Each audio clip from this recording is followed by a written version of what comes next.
परीक्षा नहीं हुई, लेकिन आज नहीं तो कल होगी। ये कोरोना महामारी आज नहीं तो कल जरूर खत्म होगी। स्कूल कॉलेजेस कभी ना खुलें, ऐसा नहीं होगा। अभ्यास करते रहोगे तो कोई पछतावा नहीं होगा। कोरोना महामारी के चलते इस समय स्कूल और कॉलेजेस बंद पड़े हैं, जिसके चलते विद्यार्थियों में पढ़ाई के प्रति लापरवाही देखी जा रही है।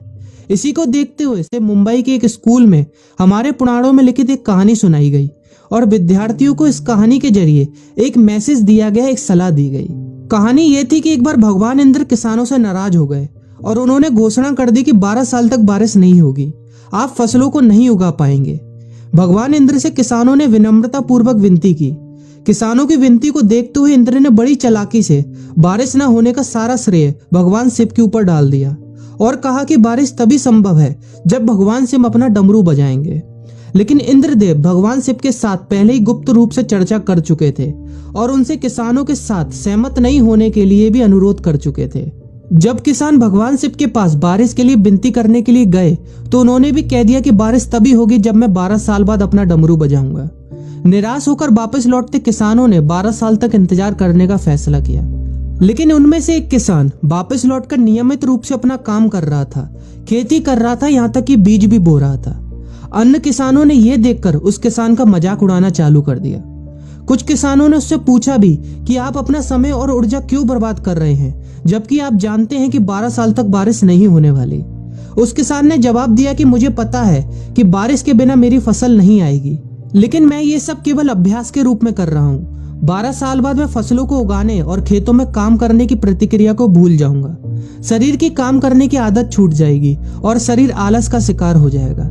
इसलिए मैं अभ्यास करता रहता हूँ कि जब 12 साल बाद बारिश होगी तो मुझे काम करने में मुश्किल नहीं होगी। जब इस किसान की यह बात पार्वती जी को पता चली तो उन्होंने भी चिंतित होकर शिव जी से कहा, आप भी 12 साल बाद डमरू बजाना भूल सकते हैं। यह सुनकर भगवान शिव भी चिंतित हो गए, इसलिए कहीं वो डमरू बजाना भूल तो नहीं गए, इसकी जांच करने की सोची और अपना डमरू उठाकर बजाने की कोशिश करने लगे।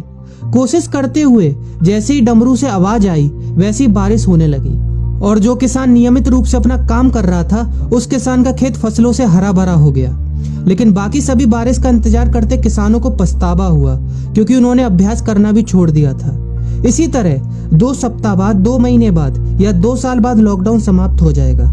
कोरोना महामारी भी खत्म हो जाएगी।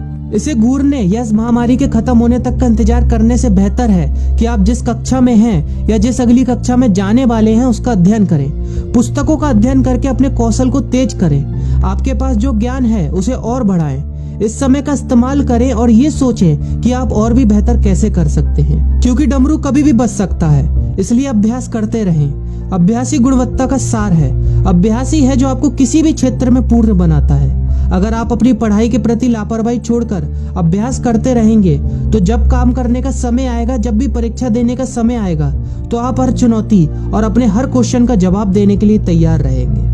अपना ध्यान रखें और अपनों का ख्याल रखें, क्योंकि कोरोना भी गया नहीं है। घर पर ही रहने की कोशिश करें ताकि आप भी और अन्य भी सुरक्षित रहें और नियमित रूप से अभ्यास करते रहें, क्योंकि डमरू कभी भी बच सकता है। वीडियो अच्छी लगी हो तो वीडियो को लाइक और अपने फ्रेंड्स के साथ शेयर करना मत भूलिएगा। और अगर आप एक पेरेंट हैं तो आप भी अपने बच्चों के साथ इस वीडियो